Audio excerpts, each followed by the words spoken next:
Hello friends, स्वागत है आप सबका आपका अपना यूट्यूब चैनल अब पढ़ेगा इंडिया में। आज हम लोग इस वीडियो में देखेंगे दक्षिण भारत के राजवंश से जितने भी इंपॉर्टेंट क्वेश्चंस हैं वो सारे क्वेश्चंस को हम लोग आज इस वीडियो में कवर करेंगे। यह जो है वो एक क्यूक रिवीजन वीडियो है। इसके साथ ही साथ जो घटना चक्र का वीडियो है वो भी आप लोगों को अवेलेबल करवाया जा रहा है। अभी वो थोड़ा इरेगुलर हो गया है, जल्द ही उसको रेगुलर करवा दिया जाएगा और वो आप लोगों को डेली प्रोवाइड करवाया जाएगा। यह जो है वो एक क्यूक रिवीजन सीरीज है। इसमें हम लोग रैंडमली कोई टॉपिक उठा लेते हैं और उससे रिलेटेड जितने भी क्वेश्चंस होते हैं उसको देखते हैं। तो चलिए अब शुरू करते हैं अपने वीडियो को। आज का जो हमारा पहला क्वेश्चन है वो यह कह रहा है कि चोलों का जो राज्य था वो किस क्षेत्र में फैला था। तो देखिए, आप लोग एक चीज़ पढ़े होंगे कि जो चोल राज्य था वो मध्यकाल के आरंभ में चोल मंडलम यानी कि कोरोमंडल कहलाता था। तो इस क्वेश्चन का जो सही आंसर होगा वो होगा ऑप्शन नंबर डी, कोरोमंडल तट दक्कन के कुछ भाग में फैला हुआ था। तो इस क्वेश्चन का सही आंसर होगा ऑप्शन नंबर डी।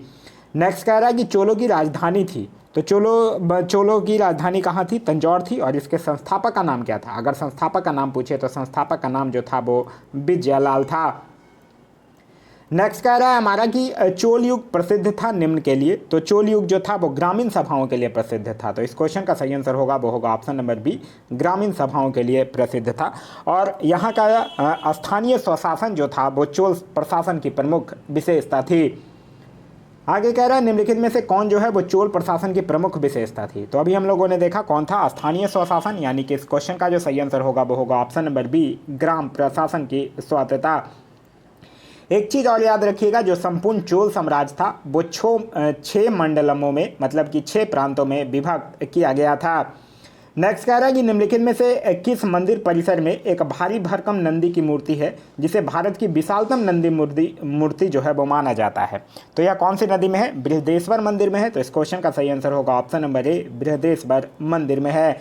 एक चीज़ और याद रखिएगा, जो पर्सी ब्राउन ने तंजौर के बृहदेश्वर मंदिर के विमान को भारतीय वास्तुकला का निकष माना है। नेक्स्ट कह रहा है कि चोल काल में निर्मित नटराज की कांस्य प्रतिमाओं में देवीकृत प्रायः जो है वो चतुर्भुज होते हैं। तो इस क्वेश्चन का जो सही आंसर होगा वो होगा ऑप्शन नंबर सी, चतुर्भुज है। एक चीज़ और याद रखिएगा, नटराज की बात आती है तो नटराज प्रतिमा को चोल काल का सांस्कृतिक सार या निचोड़ भी कहा जाता है। नेक्स्ट कह रहा है कि तंजौर का बृहदेश्वर मंदिर जो है वो निर्मित हुआ था शासनकाल में चोल सम्राट किसके शासनकाल में? राजराज प्रथम के शासनकाल में। तो इस क्वेश्चन का जो सही आंसर होगा वो होगा ऑप्शन नंबर बी, राजराज प्रथम के शासनकाल में। वहीं राजराज प्रथम जो था वो चोल साम्राज्य का एक नया प्रांत भी बनाया था श्रीलंका के विजित प्रदेशों से। नेक्स्ट कह रहा है कि किस राजवंश ने उत्तर भारत पर शासन नहीं किया था। तो किस राजवंश ने नहीं किया था? चालुक्य ने नहीं किया था। तो इस क्वेश्चन का जो सही आंसर होगा वो होगा ऑप्शन नंबर ए, चालुक्य ने उत्तर भारत पर शासन नहीं किया था। नेक्स्ट कह रहा है कि निम्नलिखित में से किस वंश के द्वारा प्रायः महिलाओं को प्रशासन में उच्च पद प्रदान किए जाते थे। तो वह कौन से वंश के द्वारा? चालुक्य वंश के ही द्वारा। तो इस क्वेश्चन का सही आंसर होगा वो होगा ऑप्शन नंबर बी, चालुक्य वंश। आगे कह रहा है कि चालुक्य वंश का सबसे महान शासक कौन था। तो चालुक्य वंश का सबसे महान शासक था पुलकेशिन द्वितीय।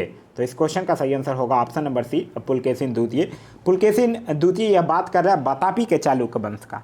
तो पुलकेशिन द्वितीय की अगर हम लोग बात करते हैं तो यह हर्षवर्धन को हराकर परमेश्वर की उपाधि धारण किया था।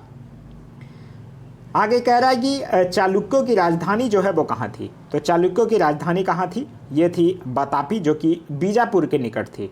और इसकी स्थापना जो है वो जयसिंह के द्वारा किया गया था। तो इस क्वेश्चन का जो सही आंसर होगा वो होगा option number A, Vatapi. Next कह रहा है कि प्राचीन भारत का निम्नलिखित में से कौन सा महत्वपूर्ण व्यापार केंद्र उस व्यापार मार्ग पर था जो कल्याण को बेंगी से जोड़ता था। तो यह कौन था? यह था तगर। तो इस क्वेश्चन का जो सही आंसर होगा वो होगा ऑप्शन नंबर ए, तगर। वहीं अगर बेंगी के चालुक्य वंश के संस्थापक की बात करते हैं तो विष्णुवर्धन जो थे वो बेंगी के चालुक्य वंश के संस्थापक थे। नेक्स्ट कह रहा है कि मीनाक्षी मंदिर जो है वो स्थित है। तो मीनाक्षी मंदिर जो है वो तमिलनाडु के मदुरई में स्थित है। तो इस क्वेश्चन का सही आंसर होगा ऑप्शन नंबर ए, तमिलनाडु के मदुरई में। नेक्स्ट कह रहा है कि चोल शासकों के समय में बनी हुई प्रतिमाओं में सबसे अधिक विख्यात हुई थी। तो सबसे अधिक विख्यात कौन हुआ था? नटराज, शिव की कांसे की प्रतिमाएं। तो इस क्वेश्चन का सही आंसर होगा वो होगा ऑप्शन नंबर डी। वहीं जो चोल था वो चोल जो थे वो कांस्य प्रतिमाओं, चोल की जो कांस्य प्रतिमाएं थीं वो संसार के सबसे उत्कृष्ट कांस्य प्रतिमाओं में गिनी जाती है। नेक्स्ट कह रहा है कि संस्कृत के कवि और नाटककार कालिदास का उल्लेख हुआ है। तो ये कहाँ उल्लेख हुआ है? पुलकेशिन द्वितीय के एहोल अभिलेख में इसका हुआ है। तो इस क्वेश्चन का जो सही आंसर होगा वो होगा ऑप्शन नंबर ए, पुलकेशिन द्वितीय के एहोल अभिलेख में। पुलकेशिन द्वितीय से एक चीज़ और याद रखिएगा, जो जिनेंद्र का मेगुती मंदिर है वो भी पुलकेशिन द्वितीय के द्वारा बनवाया गया था। आगे कह रहा है कि निम्नलिखित में से किसको दक्षिण भारत के विशेषकर चोल युग के स्थापत्यों की विशेष में श्रेष्ठतम प्रतिमा रचना माना जाता है? तो यह किसको माना जाता है? नटराज को। तो इस क्वेश्चन का जो सही आंसर होगा वो होगा ऑप्शन नंबर बी, नटराज को। नेक्स्ट कह रहा है कि नटराज की प्रसिद्ध कांस मूर्ति जो है वो किस कला की उदाहरण है? तो नटराज की जो प्रसिद्ध कांस मूर्ति है वो किस कला का उदाहरण है? चोल कला का। तो इस क्वेश्चन का जो सही आंसर होगा वो होगा ऑप्शन नंबर ए, चोल कला का उदाहरण है। नेक्स्ट कह रहा है कि शिव की दक्षिण मूर्ति प्रतिमा उन्हें किस रूप में प्रदर्शित करती है? तो शिव की जो दक्षिण मूर्ति प्रतिमा है ना वो शिव को शिक्षक के रूप में प्रदर्शित करती है। तो इस क्वेश्चन का जो सही आंसर होगा वो होगा ऑप्शन नंबर ए, शिक्षक के रूप में प्रदर्शित करती है। आगे कह रहा है कि कुशल ग्रामीण प्रशासन के लिए प्रसिद्ध राजवंश कौन था? तो कुशल ग्रामीण प्रशासन के लिए जो प्रसिद्ध राजवंश था वो था चोल। तो इस क्वेश्चन का जो सही आंसर होगा वो होगा ऑप्शन नंबर ए, चोल राजवंश। नेक्स्ट कह रहा है कि निम्न मंदिरों को कालानुक्रम में व्यवस्थित कीजिए और नीचे दिए गए कूटों में से सही उत्तर चुनिए। बृहदेश्वर मंदिर, महाबलीपुरम का तटीय मंदिर, गंगकोंड चोलपुरम मंदिर और सत्य पैगोडा। देखिए अगर आप इसको सही से अरेंज कीजिएगा तो पहले होगा सत्य पैगोडा, उसके बाद होगा महाबलीपुरम का तटीय मंदिर, फिर होगा बृहदेश्वर मंदिर और फिर होगा गंगकोंड चोलपुरम मंदिर। तो इस क्वेश्चन का जो सही आंसर होगा वो होगा ऑप्शन नंबर डी। नेक्स्ट कह रहा है कि निम्न में से दक्षिण भारत का कौन सा राजवंश जो है वो अपनी नौसैनिक शक्तियों के लिए प्रसिद्ध था? तो यह कौन सा राजवंश था? यह था चोल राजवंश। तो इस क्वेश्चन का सही आंसर होगा वो होगा ऑप्शन नंबर ए। और चोल सेना का जो सबसे संगठित अंग था वो था पदाति सेना। नेक्स्ट कह रहा है कि चोलों के अधीन ग्राम प्रशासन के बहुत से ब्यौरे जिन शिलालेख में है वो कहाँ है? तो वो कहाँ है? उत्तर मेरूर में है। तो इस क्वेश्चन का सही आंसर होगा वो होगा ऑप्शन नंबर डी, उत्तर मेरूर में। नेक्स्ट कह रहा है कि चोल शासकों के शासनकाल में निम्नलिखित में से कौन सा बरियम उद्यान प्रशासन का कार्य देखता था? तो बरियम उद्यान प्रशासन का कार्य जो है वो कौन देखता था? टोड बारियम देखता था। तो इस क्वेश्चन का जो सही आंसर होगा वो होगा ऑप्शन नंबर सी। वहीं अगर आपसे पूछ दे कि सड़कों की देखभाल कौन करता था, तो सड़कों की देखभाल जो है वो बगान समिति करती थी। नेक्स्ट कह रहा है कि 72 व्यापारी चीन में किसके कार्यकाल में भेजे गए थे? तो यह जो है वो कुलोतुंग प्रथम के कार्यकाल में भेजे गए थे। तो इस क्वेश्चन का जो सही आंसर होगा वो होगा ऑप्शन नंबर ए।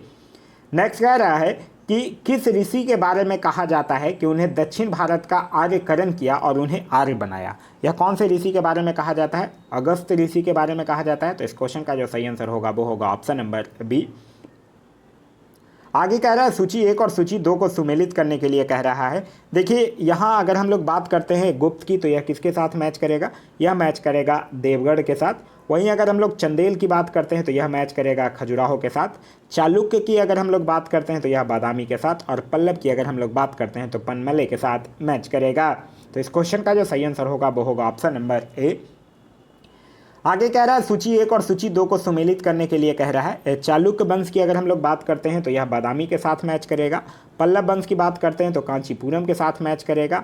हर्ष की अगर बात करते हैं तो कन्नौज के साथ मैच करेगा। और पांडे की अगर बात करते हैं तो यह मदुरई के साथ मैच करेगा।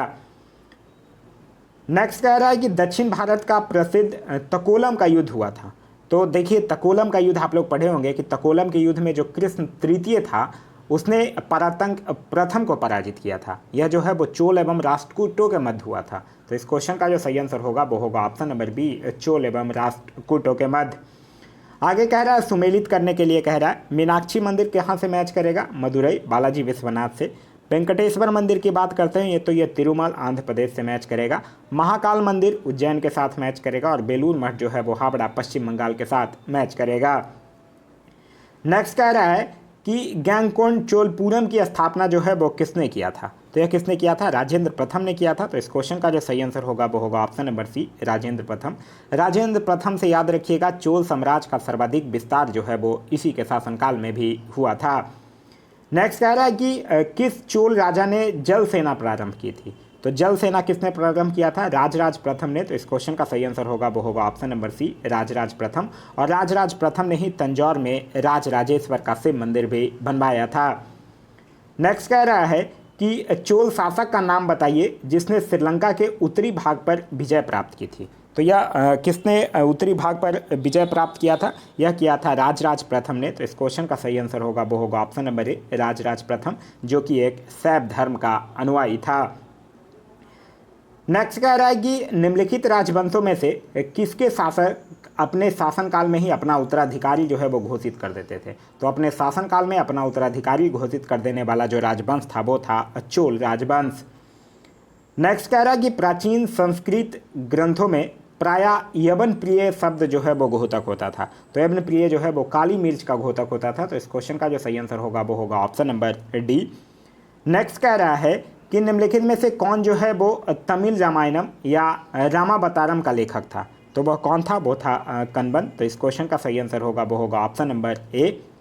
नेक्स्ट कह रहा है कि चोल राजाओं में किस एक ने सिलोन पर विजय प्राप्त की थी? तो सिलोन पर विजय प्राप्त किया था राजेंद्र प्रथम ने। नेक्स्ट कह रहा है कि वह चोल राजा कौन था जिसने श्रीलंका को पूर्ण स्वतंत्रता दी और सिंहन राजकुमार के साथ अपनी पुत्री का विवाह कर दिया? तो यह कौन था? यह था कुलोतुंग प्रथम। तो इस क्वेश्चन का जो सही आंसर होगा वो होगा ऑप्शन नंबर ए, कुलोतुंग प्रथम। एक और था कुलोतुंग द्वितीय।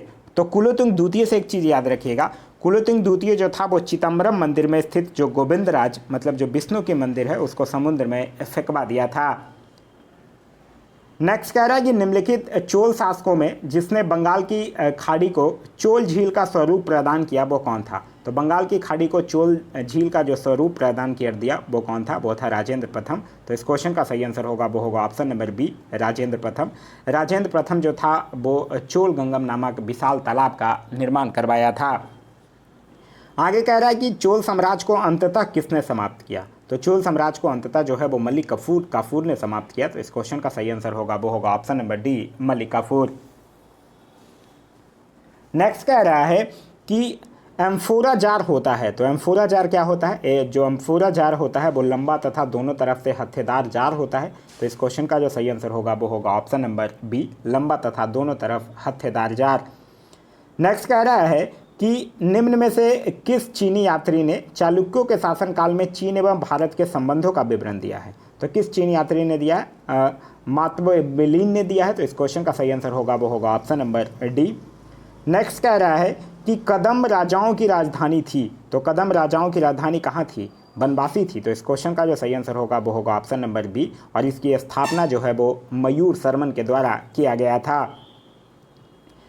नेक्स्ट कह रहा है कि दक्षिण भारत के किस वंश के राजा ने रोम राज्य में एक दूत जो है वो 26 ईसा पूर्व में भेजा था? तो यह किसने भेजा था?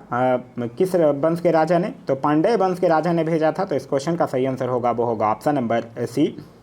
नेक्स्ट कह रहा है कि पांड्य राज की जीवन रेखा कौन सी नदी थी? तो पांड्य राज की जीवन रेखा जो थी वो बेंगी नदी थी। तो इस क्वेश्चन का जो सही आंसर होगा वो होगा ऑप्शन नंबर डी, बेंगी नदी थी। नेक्स्ट कह रहा है कि निम्न कथनों पर विचार करने के लिए कह रहा है और इसमें से कौन सही है यह बताने के लिए कह रहा है। तो चोलों ने पांडव तथा चेर शासकों को पराजित कर प्रायद्वीपीय भारत पर प्रारंभिक मध्यकालीन समय में अपना प्रभुत्व स्थापित किया, यह बिल्कुल सही है। आगे कह रहा है कि चोलों ने दक्षिण पूर्व एशिया के शैलेंद्र साम्राज्य के विरुद्ध सैन्य चढ़ाई की तथा कुछ क्षेत्रों को जीता, तो ये भी सही है। तो इस क्वेश्चन का जो सही आंसर होगा वो होगा ऑप्शन नंबर सी, दोनों फर्स्ट और सेकंड जो है वो सही है। आगे कह रहा है कि संगमकालीन साहित्य में कौन को एवं मंत्रण किसके लिए प्रयुक्त होता था? तो यह किसके लिए प्रयुक्त होता था? राजा के लिए प्रयुक्त किया जाता था। तो इस क्वेश्चन का जो सही आंसर होगा वो होगा ऑप्शन नंबर डी, राजा के लिए। नेक्स्ट कह रहा है कि तृतीय संगम हुआ था। तो तृतीय संगम जो हुआ था वो मदुरई तमिलनाडु में हुआ था। तो इस क्वेश्चन का जो सही आंसर होगा वो होगा ऑप्शन नंबर सी। नेक्स्ट कह रहा है कि संगम युग में उरियूर किसके लिए विख्यात था? तो यह जो है वो कपास के व्यापार का महत्वपूर्ण केंद्र हुआ करता था। तो इस क्वेश्चन का जो सही आंसर होगा वो होगा ऑप्शन नंबर बी। नेक्स्ट कह रहा है कि निम्नलिखित में से कौन सा बंदरगाह जो है वो पोडुकी नाम से द पेरिपल्स ऑफ द इथीरियन सी को के लेखक को ज्ञात था? तो यह कौन था? यह था मतलब वो कौन सा बंदरगाह था? वो था अरिकामेडू। तो इस क्वेश्चन का सही आंसर होगा वो होगा ऑप्शन नंबर ए। नेक्स्ट कह रहा है कि रोमन बस्ती कहाँ से प्राप्त हुई है? तो रोमन बस्ती जो है वो अरिकामेडू से ही प्राप्त हुई है। तो इस क्वेश्चन का सही आंसर होगा वो होगा ऑप्शन नंबर बी।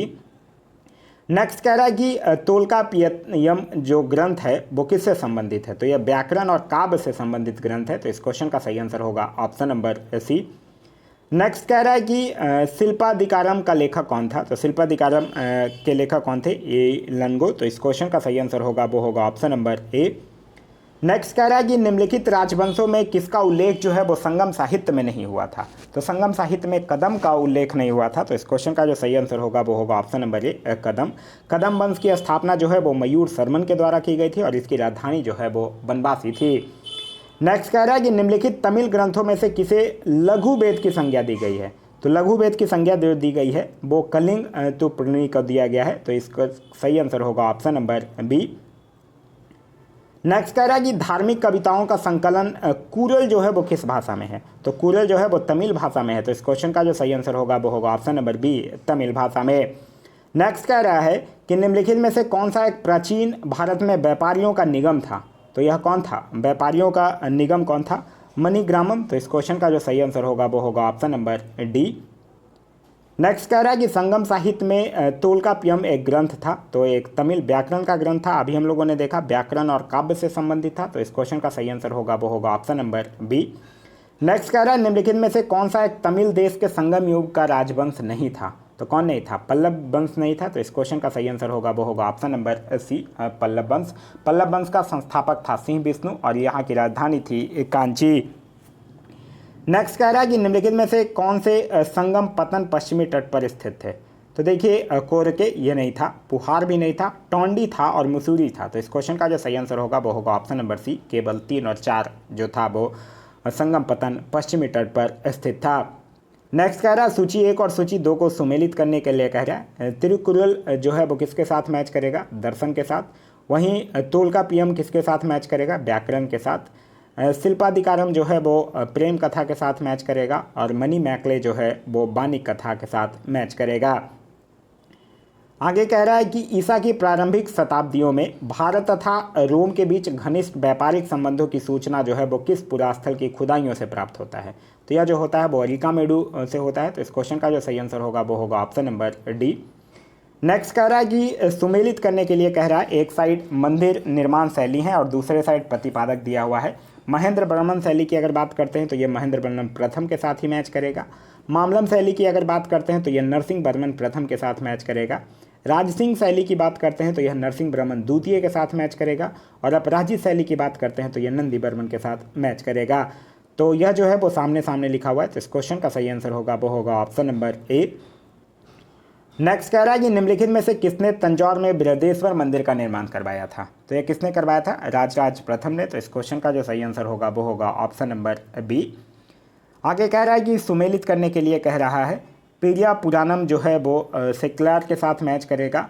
बीर सोलियम जो है वो बुद्ध मित्र के साथ मैच करेगा और कलिंग तुपनी जो है वो जय गोंदन के साथ मैच करेगा। तो इस क्वेश्चन का जो सही आंसर होगा वो होगा ऑप्शन नंबर ए। नेक्स्ट कह रहा है कि सुमेलित करने के लिए कह रहा है तो पंप जो है वो आदि पुराण के साथ मैच करेगा। पोन जो है वो शांति पुराण के साथ मैच करेगा।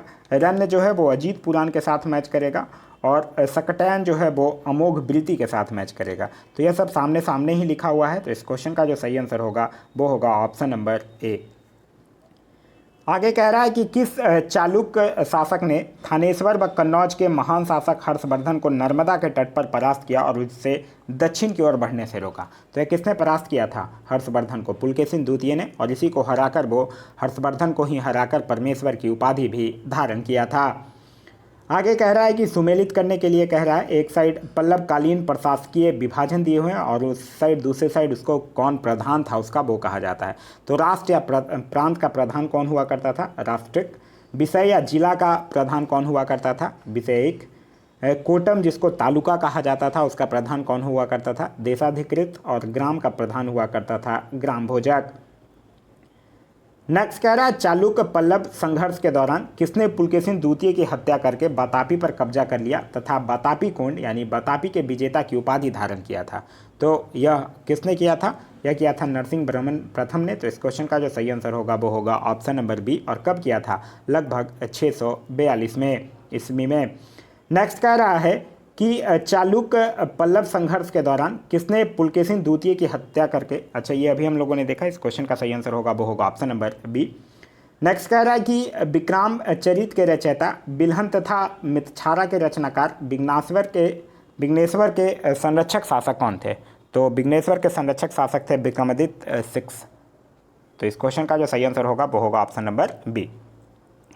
नेक्स्ट कह रहा है कि चालुक्य विक्रम संवत का प्रचलन जो है वो किसने किया था? तो चालुक्य विक्रम संवत का प्रचलन जो है वो विक्रमादित्य 6 के ही द्वारा किया गया था। तो इस क्वेश्चन का सही आंसर होगा ऑप्शन नंबर सी। नेक्स्ट कह रहा है कि राजराज प्रथम ने श्रीलंका के विजित प्रदेशों को मुंडी चोल मंडलम के नाम से साम्राज्य का एक प्रांत बनाया तथा मुंडीचोल देव की उपाधि धारण की तथा नए प्रांत की राजधानी किसे बनाया? तो नए प्रधान की राजधानी जो है वो प्लत रूबा को बनाया था। तो इस क्वेश्चन का जो सही आंसर होगा वो होगा ऑप्शन नंबर बी। नेक्स्ट कह रहा है कि किस राष्ट्रकूट शासक ने रामेश्वरम में विजय स्तंभ तथा देवालय की स्थापना की थी? तो यह किसने किया था? कृष्ण तृतीय ने। तो इस क्वेश्चन का सही आंसर होगा वो होगा ऑप्शन नंबर सी। नेक्स्ट कह रहा है कि वेनिस यात्री मार्को पोलो के पांडे राज के भ्रमण के समय वहाँ का शासक कौन था? तो उस समय वहाँ का शासक कौन था?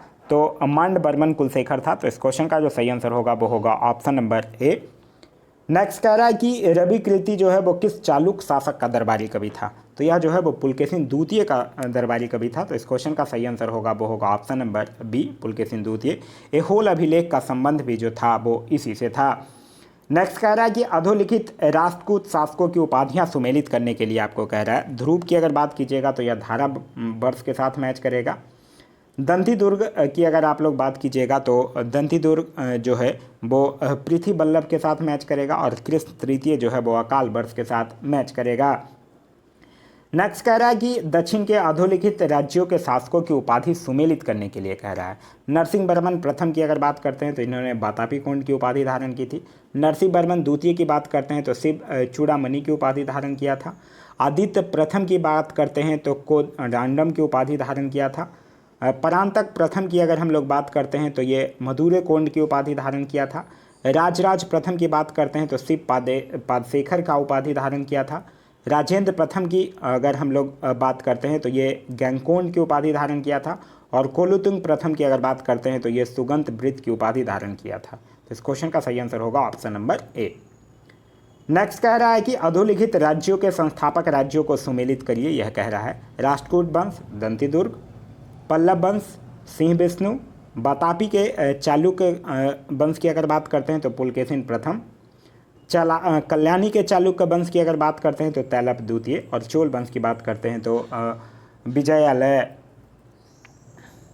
नेक्स्ट कह रहा है कि संगमकालीन राज्यों की राजधानी को सुमेलित करने के लिए कह रहा है। देखिए चोल वंश किसके साथ मैच करेगा? पुहार या कावेरी पट्टनम के साथ मैच करेगा। चेर वंश किसके साथ मैच करेगा? बांजी या कररूल या तोंडी के साथ मैच करेगा। पांड्य की अगर बात करते हैं तो मदुरै या कोरकई के साथ मैच करेगा। नेक्स्ट कह रहा है कि संगमकालीन राज्यों की राजधानी को सुमेलित करने के लिए कह रहा है। तो संगमकालीन राज्यों की राजधानी को अगर सुमेलित, अच्छा ये तो अभी हम लोगों ने देख ही लिया। फिर कह रहा संगम काल में गुप्तचरों को क्या कहा जाता था? तो संगम काल में गुप्तचरों को ओरार या वय कहा जाता था। तो इस क्वेश्चन का सही आंसर होगा ऑप्शन नंबर सी। नेक्स्ट कह रहा है कि संगम काल में भूमि कर को क्या कहा जाता था? तो भूमि कर को कहा जाता था कुडमे या याजे। तो इस क्वेश्चन का सही आंसर होगा ऑप्शन नंबर सी। नेक्स्ट कह रहा है कि संगम काल के राजस्व प्रशासन संबंधी शब्दावली को सुमेलित करने के लिए कह रहा है। माँ तथा बेली जो है वो भूमि माप इकाइयाँ के साथ मैच करेगा। उल्गू या सुंगम जो है वो पथकर या सीमा शुल्क के साथ मैच करेगा। इरादू जो है वो बलपूर्वक प्राप्त किए जाने वाला उपहार के साथ मैच करेगा। और बरियम बारी जो है वो कर अदा करने वाला क्षेत्र के साथ सुमेलित करेगा।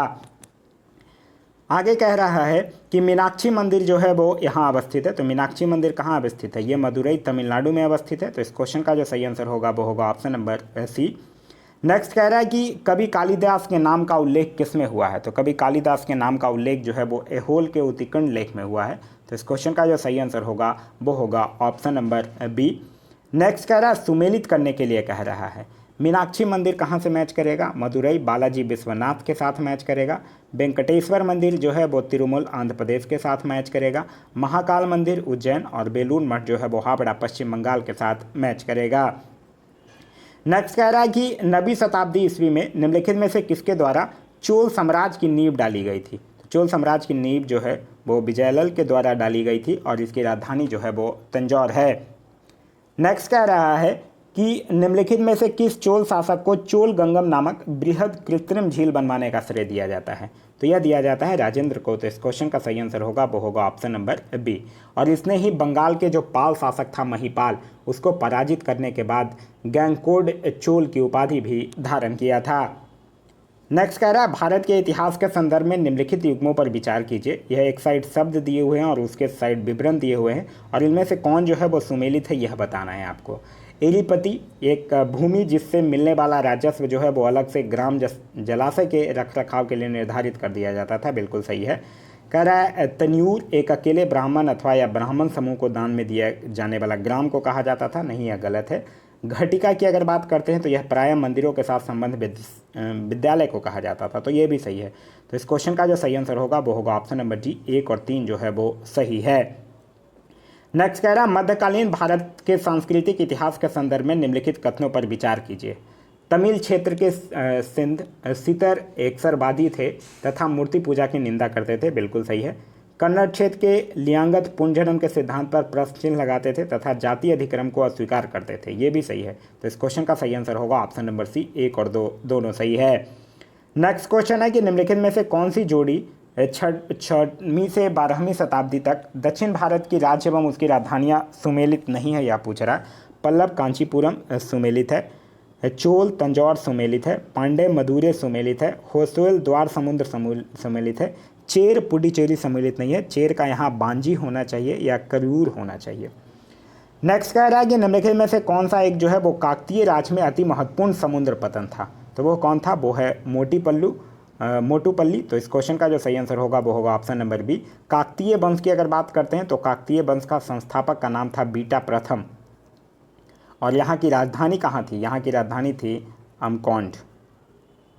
ठीक है, तो यह था हमारा आज का वीडियो। आज का वीडियो आप लोगों को कैसा लगा कमेंट करके जरूर बताइएगा। साथ ही साथ इस वीडियो से कुछ सीखने के लिए मिला तो एक लाइक जरूर कर दीजिएगा।